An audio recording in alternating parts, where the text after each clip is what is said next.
Let me tell you about what the most difficult time upon this ummah was.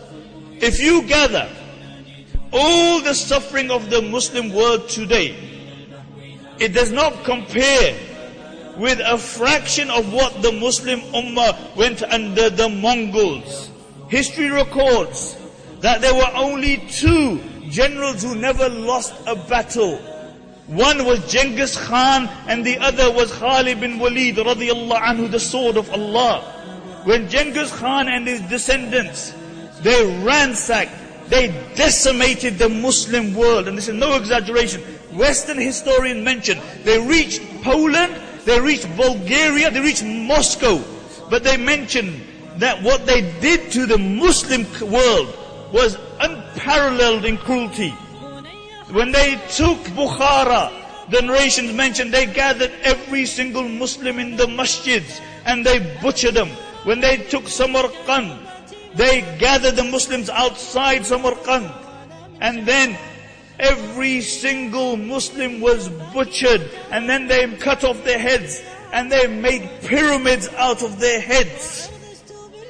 When they took Gurgan, Juwaini, the famous historian, mentions that there were 50,000 Mongol soldiers. Each one had been given 24 Muslims to execute. And then after that, they marched upon where? They marched upon the Muslim Caliphate, Baghdad. Baghdad was the most beautiful city in the Muslim world, if not the most beautiful city in the world. Musta'sim was the Caliph. And when Hulugu reached the outskirts of Baghdad, Musta'sim consulted his advisors, and they said the best thing is that you go and ask for terms. And Hulugu has made it clear, he said, if you are going to come out, don't come out by yourself. Bring your advisors with you, bring your ulama with you. So Musta'sim came out with 700 men, and Hulugu only allowed 18 to enter into the tent. And they took the rest. These were the cream of the crop of Baghdad, and they butchered every single one.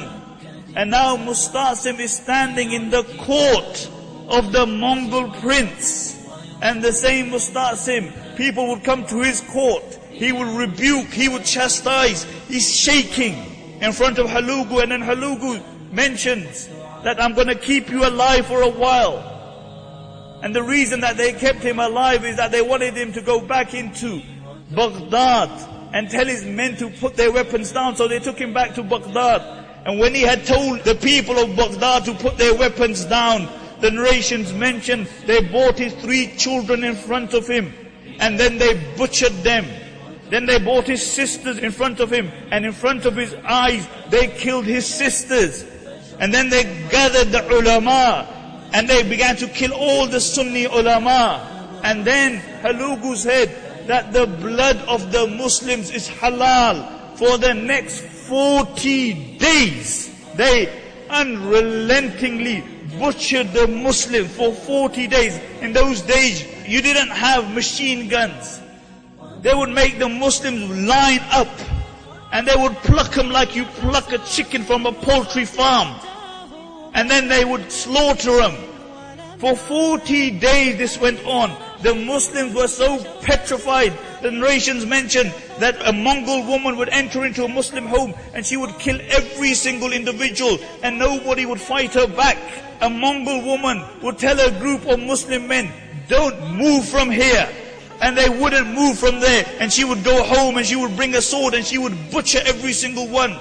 Narration mentioned that one Mongol would kill 40 children after killing their mothers. The entire population of Baghdad was close to the entire population of Birmingham. And half of the population was destroyed. And after 40 days, Hulugu came into Baghdad and he gave an order that this killing should be stopped. And many of the Muslims had dug graves, and they were hiding in these graves. Many ate dogs, cats, even corpses to survive. This was the situation. And then Halugu said to Mustasim, he said, bring me your wealth. So he brought him his wealth. He said, no, bring me the wealth which is hidden. And in the middle of the palace there had a hawd. And underneath was the treasure which had been gathered for the last 500 years. For the last 500 years, the Abbasid caliphs had hid their wealth there. In one day, it went up. And then they imprisoned Mustasim and they starved him. And Mustasim asked for some food. And Halugu sent him a platter with gold upon it. And he said, what am I going to do with this gold? He sent it back. And then Halugu went to him. And look at this. This is a non-Muslim. He's telling the Muslim king. He said, if you can't eat it, then why did you hoard it for? If you couldn't eat it, why did you hoard it for? Why did you give it to your men? So they were ready to die for you. And then he took him and he showed him the big gates of Baghdad. He said, what good are these big metal gates when there is no men to defend them? Why didn't you break these gates and make lances out of them and give them to your men? Mustasim said, it's Qadrullah. And Halugu said, I will show you Qadrullah. And they rolled him up in a carpet. And then they had him trampled by the horses. 800,000 Muslims died. 800,000. The Darul Hikmah, the greatest Muslim library in the world. Millions of books were ransacked, thrown into the Euphrates until the Euphrates went black with the ink. Black with the ink. And Halugu found it so difficult to stay in Baghdad because the stench of the dead corpses that he moved out of Baghdad. This is what happened with the Muslims. But then, let's ask ourselves a question. How was it possible that in a period of 80 years, the same barbaric Mongols became Muslims? They became ambassadors. Because there were men and women who carried on the dawah, even in this state. Nothing perturbed them. People died for this dawah. The Sahaba died to promote and propagate this deen. The women in the time of the Mongols were at the forefront of dawah.